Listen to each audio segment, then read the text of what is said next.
Hi there, this is Ritesh and welcome to my channel. In my previous video, I have showed you how you can move the hard-coded value from your code to SSM parameter store. And it was good if you want to move some hard-coded values to SSM parameter store. But suppose if you are using some kind of credentials, some kind of user ID or password, then it's good if you can store it outside of the system. So a good way to store it is a secret manager, or you can also keep it in a file and you can put in S3 as well. So in this video, I'll show you how you can store your secrets, your credentials in secret manager. And this is a service provided by AWS, which provides you encryption as well. So if you want, you can go through this documentation as well. So now let's quickly go and create a new secret. So just I'll press store a new secret, and this will ask you the secret type. We'll go with other type, as I just want to store user ID and password.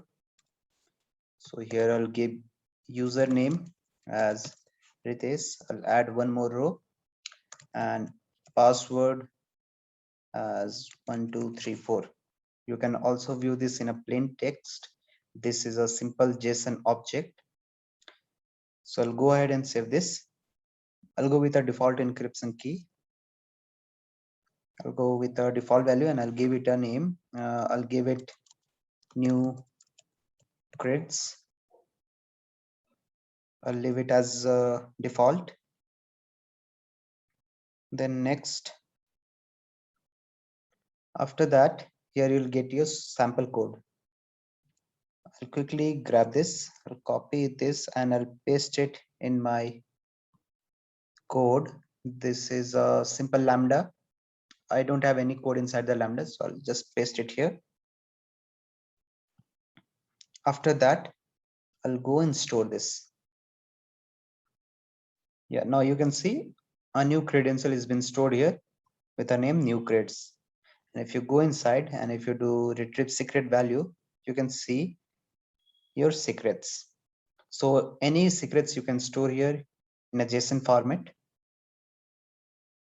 So now let's go and do some coding. So let's understand this code. Let me clean this up a bit.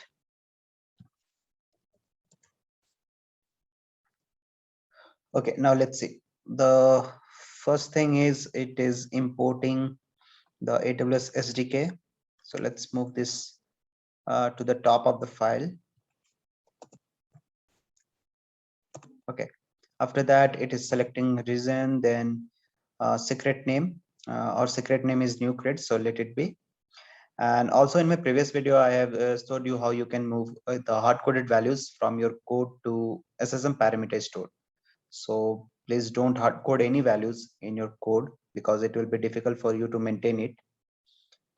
Okay, let's go ahead.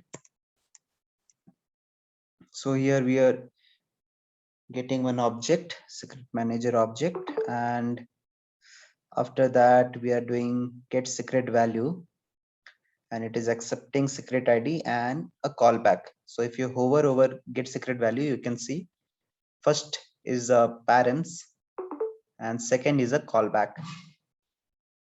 And as this lambda doesn't support callback, I have to convert it. I was using async await here, so I'll remove async and I will put callback here. So I hope you all are aware with callback. Now let's go ahead with the coding, and here if some error happens, then it is throwing back the error.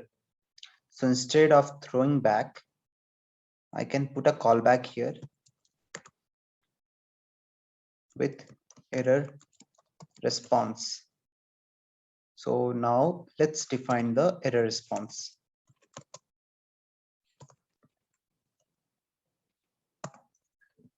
So here we'll create a response object.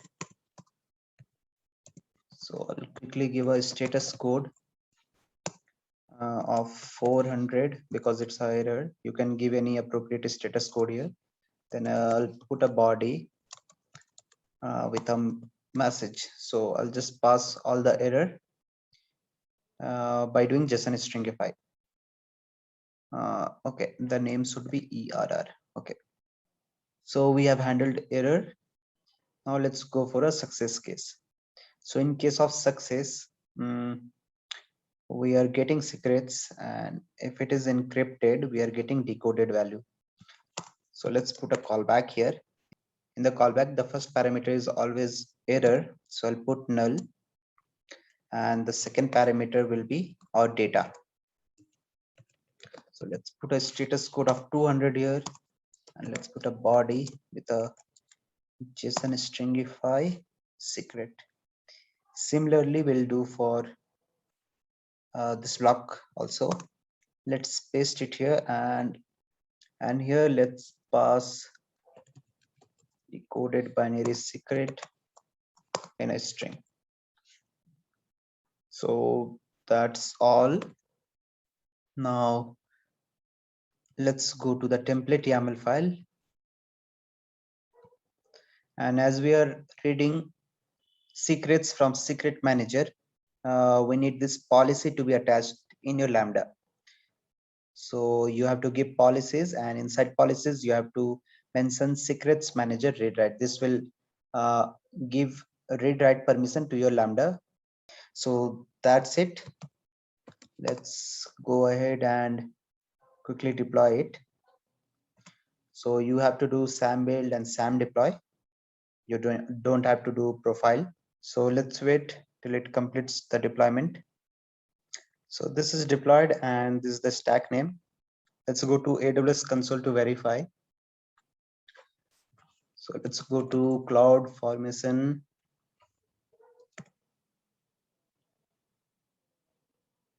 And this is our stack. And if you go to resources, you can see your function. This is the function. So let's go ahead and test it. Just trigger it once.